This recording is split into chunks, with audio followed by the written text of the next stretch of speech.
오늘 본문은 지혜자와 미련한 자, 의인과 악인의 삶을 대조하고 있습니다. 16절로 19절은 지혜를 버린 어리석은 사람의 모습을 보여줍니다. 16절에서는 명철의 길, 곧 지혜를 버린 사람은 사망자들 가운데 거하게 된다고 합니다. 그리고 17절에서는 명철의 길을 떠난 사람의 모습을 하나 보여줍니다. 그는 흥청망청 놀고 먹고 마시기를 즐기면서 곤핍하게 된다는 겁니다. 다시 말해 어리석은 자는 육체적인 쾌락에 몰두하면서 가난하게 됩니다. 물론 좋은 음식을 먹고 마시고 노는 것이 다 나쁜 것은 아닙니다. 그러나 그것을 지나치게 사랑하면 악이 됩니다. 적절한 선에서 절제할 줄을 알아야 합니다. 그것이 지혜입니다. 지혜에 없어 절제력을 상실해버리고 술과 음식과 쾌락을 탐닉하면 핍절한 인생이 되고 마는 겁니다. 18절은 악인이 의인 대신 벌을 받음을 말합니다. 처음에는 악인이 악한 방법으로 성공하는 것 같습니다. 하지만 끝까지 가보면 결국에 악인이 모든 책임을 지고 하나님의 심판을 받게 된다는 겁니다. 19절은 다툼에 관한 가르침인데 다툼이 얼마나 큰 해악을 끼치는지를 가르쳐 줍니다. 어리석은 사람은 다툼을 일으키고 그 다툼을 계속 이어갑니다. 그 결과로 가족과 같은 친밀한 공동체가 깨져버리는 겁니다. 20절로 23절은 앞의 내용과 대조적으로 지혜로운 사람의 모습을 보여줍니다. 20절에 보면 지혜자의 집에는 보배와 기름이 있습니다. 보배와 기름은 하나님이 주시는 선물입니다. 지혜자는 하나님이 주시는 이 복된 물질의 선물을 선하게 사용합니다. 그 결과 계속해서 보배와 기름을 소유하는 하나님의 은총을 누리게 됩니다. 하나님은 선물로 주는 물질을 선하게 쓰는 자에게 계속해서 더 많은 물질을 맡겨 주시는 겁니다. 하지만 미련한 자는 보배와 기름 자체에 욕심을 내고 몰두합니다. 자기만을 위해 쌓아두고 나눌 줄도 모르고 베풀 줄도 모릅니다. 제대로 관리할 줄을 모르는 겁니다. 그로 인해 결국 그 보배와 기름을 다 잃어버립니다. 주어진 보배와 기름을 다 삼켜서 없애버리는 겁니다. 21절은 공의와 인자를 구하는 자가 생명과 공의와 영광을 얻는다고 합니다. 공의와 인자는 하나님의 대표적인 성품입니다. 흔히 공의와 사랑이라고도 합니다. 이 하나님의 성품을 대표하는 공의와 인자, 공의와 사랑으로 살아간다는 것은 달리 말하면 하나님을 경외하는 삶을 산다는 겁니다. 이런 사람이 지혜자인데 이런 사람은 생명과 공의와 영광을 받아 누리는 겁니다. 그런 예들을 22절과 23절에서 보여주고 있습니다. 22절에서 지혜로운 자는 용사들이 지키는 성을 얻게 된다고 합니다. 용사들이 지키는 성이란 함락시키기가 불가능한 성을 가리킵니다. 그런데 여호와를 경외하는 지혜자는 그런 성을 얻는다는 겁니다. 하나님께서 그런 성을 얻게 하셔서 영광을 누리게 하시는 겁니다. 23절에서는 여호와를 경외하는 지혜자는 입과 혀를 잘 지켜서 환난에서 자기 영혼을 보존함을 알려줍니다. 여호와를 경외하는 지혜자는 함부로 말하지 않고 지혜롭게 말함으로써 화를 피하게 되고 대신 영광과 생명을 얻어 누리게 되는 겁니다.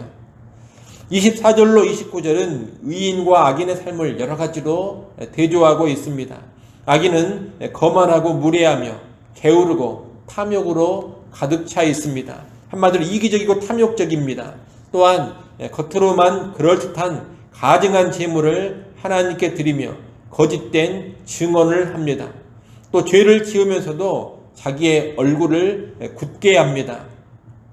29절 상반절에 그 내용이 나옵니다. 악인은 죄를 지으면서도 자기의 얼굴을 굳게 한다는 겁니다.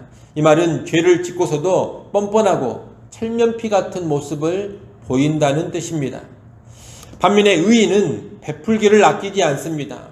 욕심에서 벗어나 있고 이타적입니다.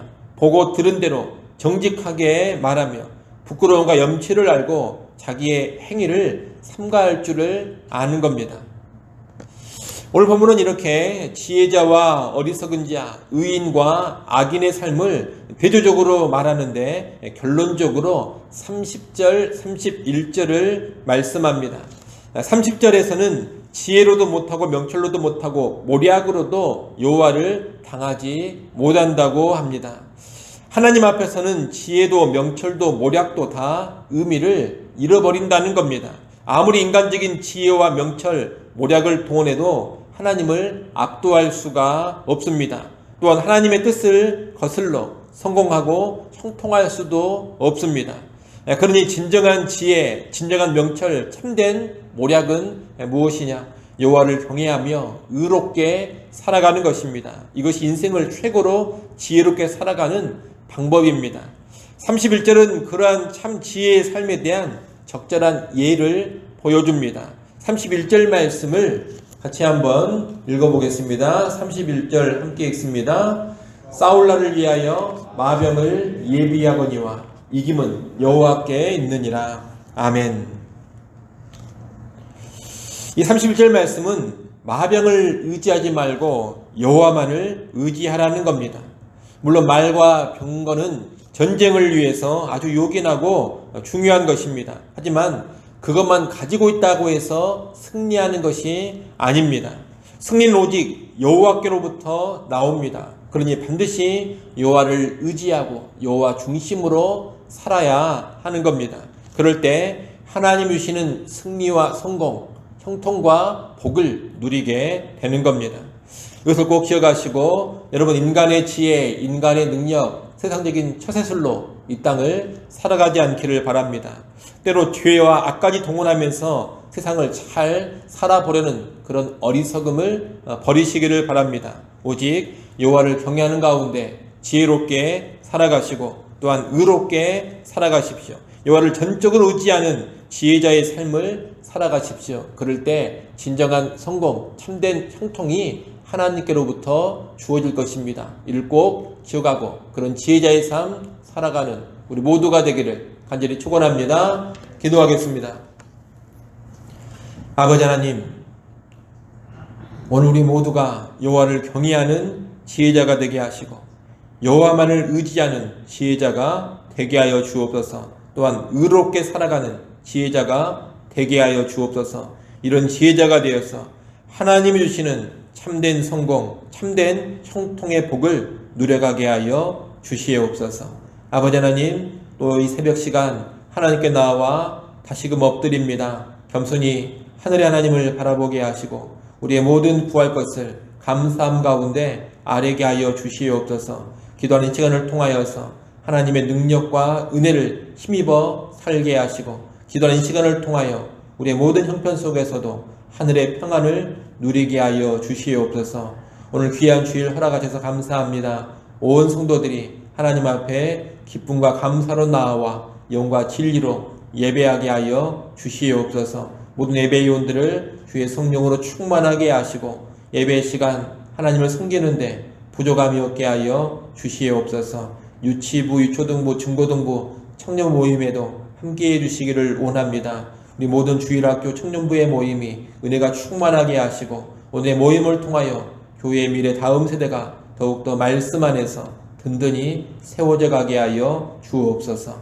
예수님의 이름으로 기도드리옵나이다. 아멘.